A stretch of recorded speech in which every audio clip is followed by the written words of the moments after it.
The government will soon introduce 3 pieces of legislation relating to parents and students. Among them, a bill which could see parents being held responsible for their children's actions. The Npta gave an overview and first impressions ahead of parliamentary debate. 1. Restricted access to social media for children under 12.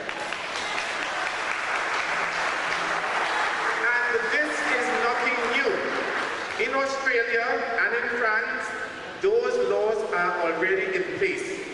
Because parents, when you are in your bedroom and your 11-year-old is in his or her bedroom under the blanket with his or her device, you will be amazed to know what is taking place with the device at 1 a.m., 2 a.m., 3 a.m.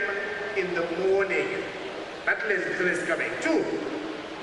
The amendment to modernize the Education Act is coming.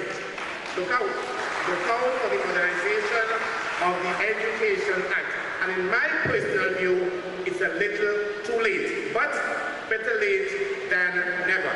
And thirdly, the law to develop a parental responsibility framework to address school violence.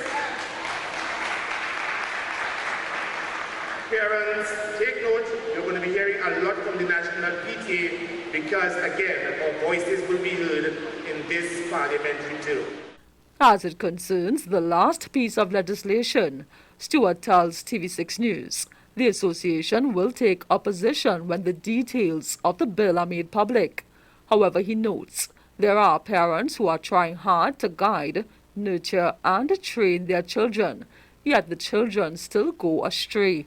He says it may therefore be unfair to punish these parents for their children's actions. The association is suggesting intervention for early offenders and says if parents do not cooperate, then the law should take its course. The Npta is, however, appealing to the government to get ahead of the problem of school indiscipline and school violence by starting at the ECC level. 1.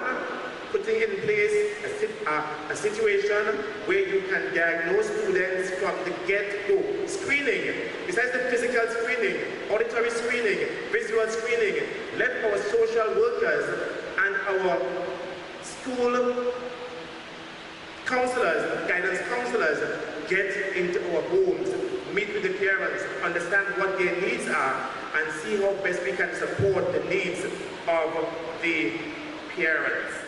Meantime, Justice Gillian Lucky is sharing the following recommendation to lawmakers as it relates to the Npta Act. And it's the use of the word parents. Many persons are performing the role of parents even though they are not the biological mother or father. Guardians, custodians, we recognize what to do. Renessa Cutting, TV6 News.